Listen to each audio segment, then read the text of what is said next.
Suddenly, a scrimmage started in Taliban. Who could be behind it? Is Pakistan involved in it? What did Trump said, rising the ties and causing the airstrikes?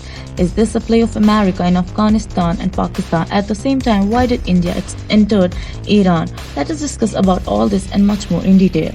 Looks like an age of war has been started in last 5 months because of Joe Biden's negligence. America's $85 billion worth of military equipments were left in Afghanistan.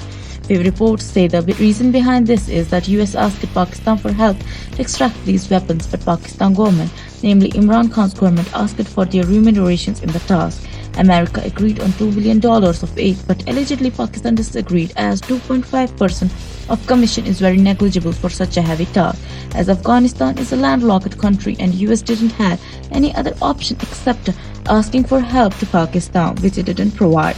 So, ultimately, US had to abandon their $85 billion worth of munitions. Former President of US Donald Trump and many other experts stated that this is a sudden and ignominious failure fiasco. Later, these weapons were spread all over the area, becoming Taliban's strength, even causing threat and harm to Pakistan, who initially sat indolently. These weapons are now used on the Durand Line, the area because of which Pakistan and Taliban usually fight. These weapons were also used on Indian and Iranian borders. Pakistan played a significant role in all of this fiasco, causing rampage. Former President Trump said the US should respond with unequivocal military force if the Taliban refused to return the billions of dollars worth of military equipment that was left behind in Afghanistan, or at least bomb the hell out of the hardware. Never in history has the withdrawal from war been handled so badly or incompetently as the Biden administration's withdrawal from Afghanistan. In addition to the obvious, all equipment should be demanded to be immediately returned to the United States, and that includes every penny of the $85 billion in cost, Trump said in a statement. This statement caused a commotion in Taliban, provoking many urgent meetings in Kabul.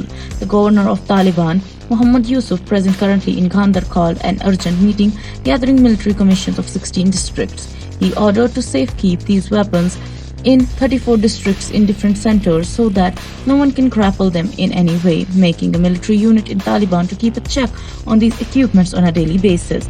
Many of these weapons are so expensive that few underdeveloped countries cannot even buy them. After all this chaos and confusion, Mullah Abdul Ghani Baradar agreed with them, ordering them to send these weapons to a hideaway, pointing that Northern Alliance can be revived if US attempts to support it. According to intelligence reports, Taliban's weapons depot at Boston billion-pound base or Shurab Airport in Helmand province was destroyed in an airstrike. A heavy explosion at a weapons depot at the Shurab military base took place on Wednesday last week. A source close to the Taliban said the blast was not caused by fire. Relatively, it was an airstrike that targeted the depot, followed by an airstrike that destroyed the depot. The Taliban did not release any details of the attack and kept it to be a top secret.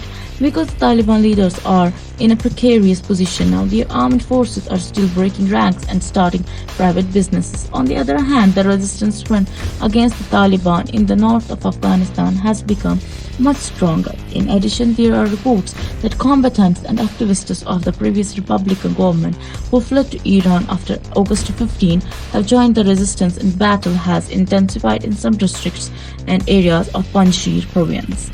Moreover, the series continues. According to our intelligence, a group of fighters is still preparing for war in Tajikistan and wants to start fighting after the upcoming Eid.